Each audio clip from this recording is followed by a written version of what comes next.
The three jokers के last episode में हमने देखा कि बचे हुए दोनों जोकर जेसन को किडनैप करके उसे टॉर्चर करते हैं। जेसन अपना आपा खो देता है। वो दोनों जोकर्स चाहते हैं कि जेसन नया जोकर बने जो बैटमैन का नया दुश्मन हो। उसके बाद वो बैटमैन के पेरेंट्स के किलर्स जोए चिल को किडनैप करके उससे कन्फेशन पूछते हैं कि उसने थॉमस वेन और मार्था वेन को क्यों मारा। अब आज का इस सीरीज का आखिरी एपिसोड स्टार्ट करते हैं। अब ये इस चैनल के सबसे लो रैंक्ड वीडियोस में से है। इतनी मेहनत करने के बाद भी तो बुरा लगता है, लेकिन सीरीज तो कंप्लीट करनी ही पड़ेगी। लेकिन अब जोकर का किरदार इस वीडियो के बाद बहुत टाइम तक नहीं दिखने वाला। तो हेलो वेबटास्टिक फैंस, मेरा नाम है सत्यम मिश्रा और समय को सर आंखों पर रखते हुए चलिए शुरू करते हैं। बैटमैन बोलता है कि तीनों जोकर पूरे शहर में अलग अलग लोगों को किडनैप कर रहे थे ताकि वो एक परफेक्ट जोकर बना सकें। एक जोकर जो बस कोई मास्क ना हो पर उसके पीछे एक आइडेंटिटी भी रखता हो। जेसन बोलता है कि 3 नहीं, अब बस 2 जोकर बचे हैं और अगली बार मैं एक भी नहीं बचने दूंगा क्योंकि तुम कमजोर हो ये कदम उठाने के लिए। बैटमैन गुस्से में जेसन को धक्का देके बोलता है कि बस कर, तुझे क्या लगता है कि मैं उसके सर पर गोली नहीं मारना चाहता? उसने जो बारबरा के साथ किया और जो तेरे साथ किया उसके बाद। जेसन बोलता है पर तूने मारी तो नहीं ना, मैंने मारी। अब तू क्या करेगा, मुझे कोर्ट ले जाएगा? पर फिर बारबरा की आइडेंटिटी भी चली जाएगी क्योंकि वो एक विटनेस है। तूने यही बोला था ना उसको। पर सच ये है कि तुझे खुद की आइडेंटिटी की ज्यादा चिंता है। तू मुझे जेल में डाल के मेरे बारे में भूल जाएगा जैसे मेरे मरने के बाद मुझे भूल गया था। बैटमैन खुद को शांत करते हुए बोलता है कि तू समझता नहीं है, तूने कभी कोशिश नहीं की। पर फिलहाल अभी के लिए ये सब छोड़ो क्योंकि हमें साथ मिलकर जोकर को रोकना है। बैटमैन उन फोटोज को देखते हुए बोलता है कि जोकर ने कई सारे लोगों को केमिकल में डुबोया लेकिन कोई सक्सेसफुल नहीं हुआ एक परफेक्ट जोकर बनने में, सिवाय इन तीनों को छोड़कर। पहला दी क्रिमिनल जोकर, ये अपने गोल पे ज्यादा फोकस करता है और मस्ती मजाक में कम। ये जोकर हमारे शुरुआती टकरावों की याद दिलाता है। दूसरा है दी क्लाउन जोकर जो जानलेवा मजाक से भरा हुआ था। और तीसरा दी कॉमेडियन, हमेशा मुस्कुराता हुआ पर उसके पीछे एक खतरनाक जानवर छुपाया हुआ है। और इन तीनों में से एक जोकर असली है, पर उसने बीच में कभी 2 और जोकर बनाए और अब तक वो हमेशा एक एक करके हमला करते थे। बारबरा बोलती है शायद उसने इन दोनों को बनाया अपनी असली आइडेंटिटी को छुपाने के लिए। और ये सवाल आते ही ब्रूस चुप हो जाता है। उनके पूछने पर भी कि क्या वो इस बारे में कुछ जानता है, लेकिन अपना ब्रूस कुछ नहीं बोलता। ब्रूस बोलता है कि अगर मुझे कुछ पता होता तो तुम्हें भी पता चल जाएगा।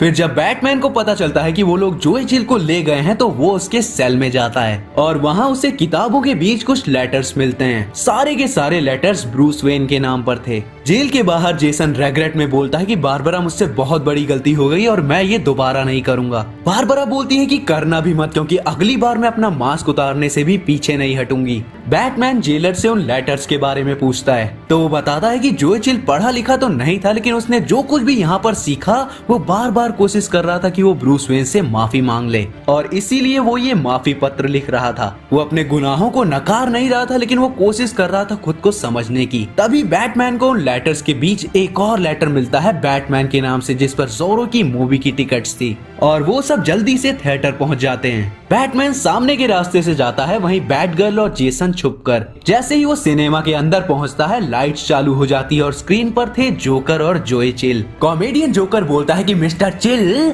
टाइम आ गया है कन्फेशन का कि तुमने वेन फैमिली को क्यों मारा। तभी जेसन और बैट गर्ल पे जोकर पॉइजन वाले लोगों का अटैक हो जाता है और वहीं बैटमैन के ऊपर क्रिमिनल जोकर जोए चिल को लटका के खड़ा था। वो अपनी सीरियस आवाज में बोलता है कि बैटमैन, हम तुम और तुम्हारा गुनहगार तीनों यहाँ पे हैं। 2 और लोग भी हैं, लेकिन लड़का थोड़ा उलझा हुआ है और लड़की में दिल है, तो मैंने सोचा कि किलर ही बेस्ट ऑप्शन है। बैटमैन जोकर के सामने जाके खड़ा होता है जब स्क्रीन पे जो चिल का रिकॉर्डेड कन्फेशन चालू होता है। वो बोल रहा होता है, सच तो ये है कि जब मैंने वेन्स को उस गली में आते हुए देखा तो मुझे पता था कि वो कौन थे और मैं उनसे नफरत करता था क्योंकि उनके पास बहुत कुछ था, उनके पास सब कुछ था। क्रिमिनल जोकर बोलता है, पता है बैटमैन, मैं नया जोकर क्यों बना रहा हूँ? क्योंकि मैं तुम्हारे लिए मायने रखना चाहता हूँ। मैं चाहता हूँ कि तुम मेरे बारे में सबसे ज्यादा सोचो। अभी मैं बस एक तबाही हूँ और कुछ नहीं, लेकिन मैं अपनी एक पहचान बनाना चाहता हूँ और ये आदमी वो सब कुछ बन सकता है। ये आदमी वो जोकर बन सकता है जो तुम्हारे लिए मायने रखता हो। और वो क्रिमिनल जोकर अपने शरीर में बॉम्ब बांधे जो चिल को केमिकल पिट में गिराने को तैयार था। स्क्रीन पे अभी भी जो चिल का कन्फेशन चालू था। वेन्स, मैं सोचता था कि मेरे जैसे लोग घुटते हैं वेन्स जैसे लोगों की वजह से। मैं गुस्सा था और खोया हुआ था। मैं उनसे उनका सब कुछ छीन लेना चाहता था, पर उनका बेटा, मुझे उनका बेटा नहीं दिखा था।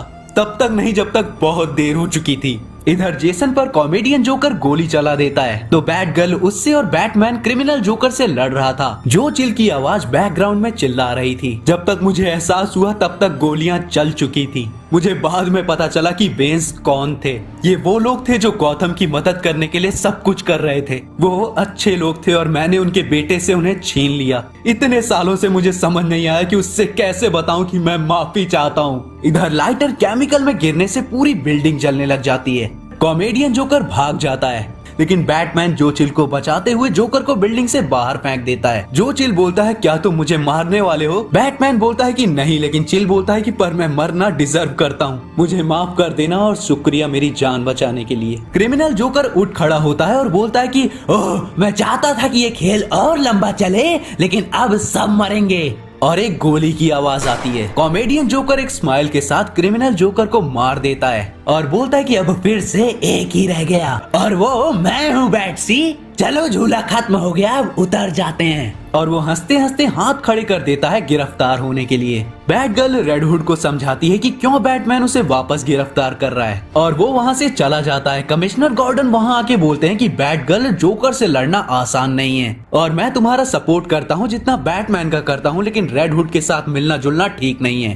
बैट गर्ल ये बोलते हुए वहाँ से निकल जाती है कि उसके साथ मैं क्या करती हूँ उससे आपको कोई मतलब नहीं है डैड। जोकर के साथ गाड़ी में ब्रूस भी बैठता है और जोकर बोलता है कि इस सारे ड्रामे के बाद तुझे अच्छा तो लग रहा होगा ना Bruce Wayne, Jason Todd, Barbara Gordon. तुझे पता है ना कि मुझे सब कुछ पता है लेकिन मुझे कोई फर्क नहीं पड़ता। लेकिन मैं किसी को नहीं बताऊंगा, दुनिया को तेरा राज कभी नहीं पता चलेगा। बैटमैन पूछता है कि तुझे क्या चाहिए? जोकर बोलता है मैं क्या चाहूंगा? क्लाउन जोकर जिसको तेरे लड़के ने मारा वो बस दूसरों के दर्द पर हंसना जानता था। क्रिमिनल जोकर वो बूढ़ा तो बस सपनों में था कि एक परफेक्ट जोकर बनाएगा जिसका कोई नाम हो, कोई पहचान हो, लेकिन क्यों वो मेरी परिभाषा ही नहीं है, इसीलिए मैं उसको बनाकर पछताता हूँ और वो मुझको बनाकर। बैटमैन यहाँ कोई मजाक नहीं है, कोई ट्विस्ट नहीं है। क्रिमिनल जोकर गलत था, मैं तबाही हूँ, मैं ही शैतान हूँ, मैं तेरा और किसी का कुछ नहीं हूँ। ये जोकर नहीं है जो टूटा हुआ है, पर वो बैटमैन है, ऐसे दर्द से टूटा जो मैं कभी नहीं दे सकता। इसीलिए मैंने उनको मनाया कि जो चिल परफेक्ट जोकर बनेगा, वो आदमी जिसकी वजह से गौथम नर्क बन गया। और ये सब कुछ मेरे प्लान के मन मुताबिक हुआ। तूने उस आदमी को बचाया जिसने गौथम और तुझे एक दर्दनाक रोड पे फेंक दिया, पर तूने उस दर्द में टूटे बूढ़े को देखा और तेरा दर्द कम हो गया। मैंने तेरा सबसे बड़ा घाव भर दिया बैटमैन, ताकि अब मैं तेरा सबसे बड़ा दर्द बन सकूं। मैं उस चाकू से तब तक तुझे मोड़ता रहूंगा जब तक हम दोनों में से एक खत्म ना हो जाए। उसके कुछ टाइम बाद ब्रूस जो चिल से उसकी आखिरी सांसों तक मिलने जाता है। जेसन बारबरा के लिए एक लेटर छोड़ता है कि वो बदलना चाहता है और साथ काम करना चाहता है। उसे बस एक चांस चाहिए, पर अगर वो ऐसा नहीं चाहती तो वो इस लेटर को फेंक दे।